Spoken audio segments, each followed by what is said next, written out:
Hey, all right. So, what the way I buy cash flow properties, I try to follow what's called the BRRRR method. It's BRRRR method. It's a very popular method. I was actually doing it before they called it the BRRRR method, but this is a real life example of a house I bought in Jersey City. Now, this is some time ago. It's just that, I mean, I bought a recent one similar to this as well. I can do that number. I can do that one after. But yeah, in this example, I bought a 4 unit in Jersey City. What's really important about this whole strategy is knowing what the property you're gonna buy is worth before buying it. Meaning what it's gonna be worth once it's fully renovated before buying it. Okay. So for example, in this transaction, I bought a 4 unit property and it was in bad shape. It needed $50,000 worth of repairs, and it was for sale for 200,000. And so you can do what's called an ARV appraisal.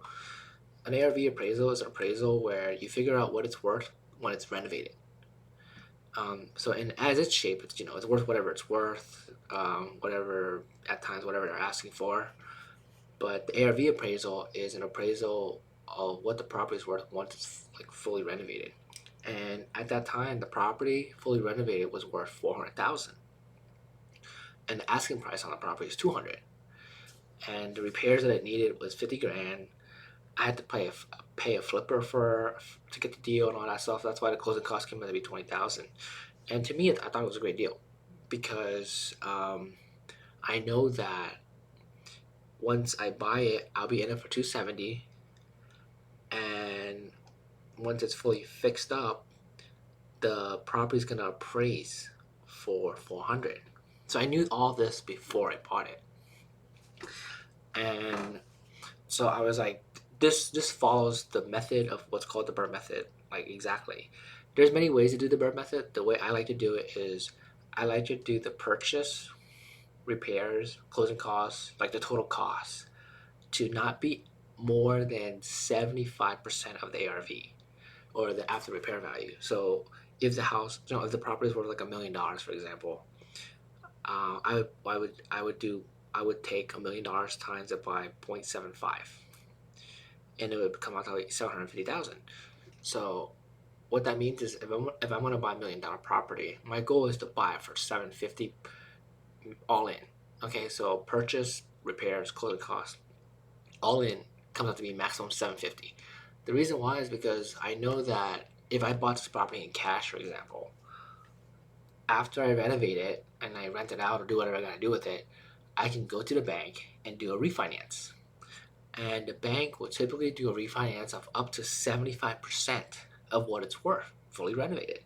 Or and so the fact that I know it's gonna be worth $1 million once I renovate it, once I'm done with the renovations, I go refinance, I get my 750,000 back that I invested in, and so as soon as that's done, I can now, um, in a way, make infinity return on my investment. At the same time, I get all my money that I invested into the deal back, and because I get it all back, I can go and use it again to buy another property. The other thing you have to follow or be aware of in this game is you have to also be aware of the cash flow the property generates, because you want that cash flow to make more than enough to pay for the taxes, water, utilities, but also the mortgage payment. So in my example right here, right, um, the property I was buying was a 4 unit, and I knew that 4 units at that time, 2 bedroom 4 units, could rent out for $1,000 a month. And so I knew 4,000 times four. I mean, 1,000 times 4 units is $4,000 a month. And through that, I I knew that this thing was gonna make $4,000 a month, and I knew if this thing was gonna appraise for 400 once it's done, I'm probably gonna do a refi and take out 300. And so from there, I would go on to mortgagecalculator.com, right? I would type in, let's see, the loan amount. So because I'm gonna be refinancing out 300,000, meaning I'm going to take out a total of 300. I would put in 300,000. I would amortize it over 30 years. The rate is a lot higher now, but at that time it was 6%.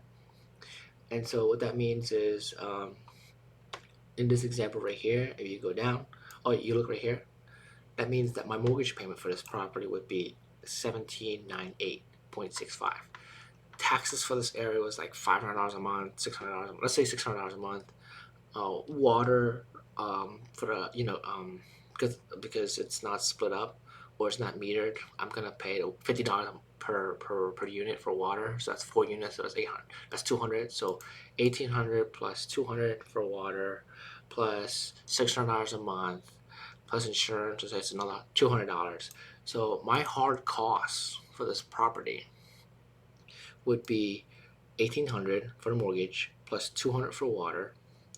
So that's 2,000 plus $600 a month. So that's 2,600, and then plus $200 for insurance. So that's now 1,800. I mean 2,800. Sorry, and let's just say $200 for electricity or common air electricity, which is not accurate. But I'm just overestimating. So let's say my hard cost is $3,000 a month. Well, guess what? I'm making $4,000 a month. And so no matter what, I'm walking away buying this property. I bought it for $270 all in, and I'm pulling out $300,000. So that means I'm walking away with $30,000. That's number one. I'm also walking away with a property now that I own, where I'm making $1,000 a month. Okay, from the 4 units rented out, and the other $3,000 is paying for all my expenses. The coolest part about this, and I didn't realize this until years later, is this. This property now is worth not 400,000. It's worth like 800, 900,000. I've owned this property for like 8 years, 9 years. But the coolest part is the rent on these properties, on this property in particular. It went up from 1,000 a month to, guess what, 1,500 a month. Okay, I've owned this property for like 8 years, maybe even shorter than that. I gotta go look it up, right? So, but my cost is pretty much still the same. My cost is still $3,000 a month, but now my rent is now making an additional $500 a door. So I'm now making a gross income on this thing at 6,000, but my expenses just 3. That's how cool it is. And then the equity went up from for 100,000, because I put out 300, and it's worth 400. Now it's 800. Okay, and so this is a game called like buy. BRRRR stands for buy, rehab, rent out, and then refinance, and then repeat. So that's an example I did like 8 years ago. New example, if you want to hear it. Just did this one like 6 months ago. No, not 6 months. Not like 10 months ago now. Well, 8 months ago now. Yeah, it's 10 months. Okay. Jersey City property. It's a 4-family as well. New purchase price for this property, we got it for I got it for 600,000. Okay, so I'm gonna put it right here. 600. Actually, I got it for 580. Rehab was 20,000, and then closing costs is this one. I didn't have to pay that much fees at all, so it's just like 5,000 because I didn't have to pay a flipper fee.